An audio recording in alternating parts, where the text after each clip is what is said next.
La révolte des plantes dans poestech.ac.kr du 12 mai 2020. Deux chercheurs de la division des sciences et de l'ingénierie de l'environnement de l'université technologique de Pohang, en Corée du Sud, et Jim Soo Kim, chercheur de l'université de Zurich, ont confirmé que l'augmentation de la concentration de CO2 dans l'atmosphère ferme les pores, les stomates, des plantes dans les régions de haute latitude et réduit leur transpiration, ce qui accélère finalement le réchauffement de l'Arctique. Lorsque la concentration de CO2 augmente, les plantes peuvent absorber suffisamment de CO2 sans ouvrir largement leurs stomates. Si les stomates s'ouvrent étroitement, la quantité de vapeur d'eau libérée diminue également, et lorsque la transpiration des plantes diminue, la température de la Terre augmente rapidement sous l'effet de serre. On estime que 10% de l'effet de serre sont dus à ce phénomène. 1200 enfants et adolescents européens sont tués par l'air qu'ils respirent chaque année dans Actu.fr du 24 avril 2023. Selon un rapport de l'Agence européenne de l'environnement, l'AAEE, publié lundi 24 avril 2023, la pollution de l'air cause plus de 1200 décès prématurés par an chez les moins de 18 ans en Europe et augmente significativement le risque de maladie plus tard au cours de leur vie. Les effets de la pollution de l'air commencent dès avant la naissance, l'exposition maternelle à la pollution atmosphérique étant liée à des poids faibles à la naissance et à des naissances prématurées, rappelle l'agence environnementale. Après la naissance, la pollution ambiante augmente le risque de plusieurs problèmes de santé, dont l'asthme, qui touche 9% des enfants et adolescents en Europe, ou l'insuffisance et les infections respiratoires, souligne également l'agence. Tous âges confondus, 97% de la population urbaine ont été exposés en 2021 à un air non conforme aux recommandations de l'OMS, selon les dernières données dévoilées lundi. Dans un rapport de 22 novembre 2022, l'AEE indiquait qu'au moins 238 000 personnes, tous âges confondus, sont mortes prématurément en 2020 en Europe à cause de la pollution de l'air dans les pays membres de l'agence, Union européenne, Turquie, Norvège, Suisse, Islande et Liechtenstein.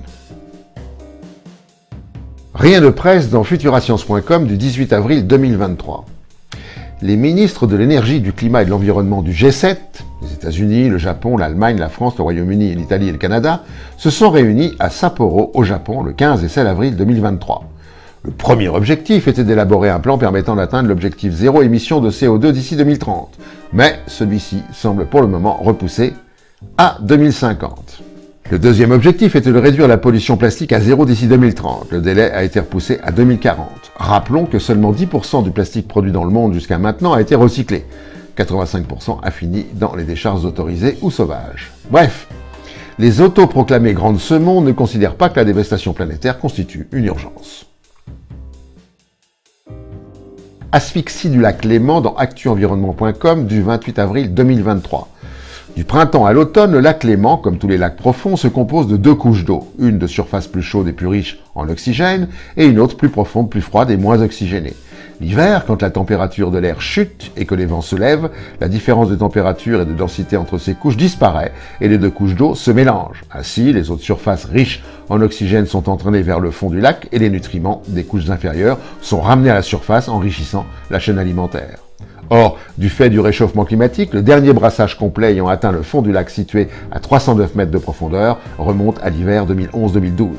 Cet arrêt du brassage a pour conséquence une baisse de la teneur en oxygène des eaux du fond du lac qui menace la survie des écosystèmes d'eau froide.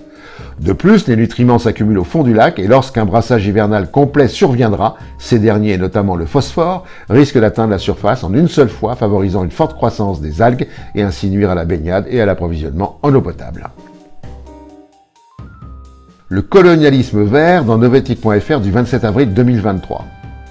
Deux parcs éoliens installés sauvagement en Laponie bafouent les droits des peuples autochtones à pratiquer leur culture, à savoir l'élevage de rennes. Selon un rapport publié par le Business and Human Rights Resource Center en 2022, les plaintes contre les projets d'énergie renouvelable liés au non-respect des droits fonciers des autochtones ne cessent d'augmenter.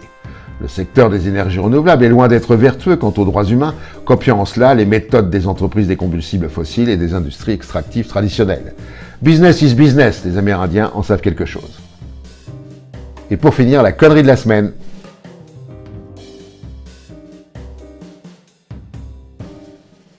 À la prochaine fois.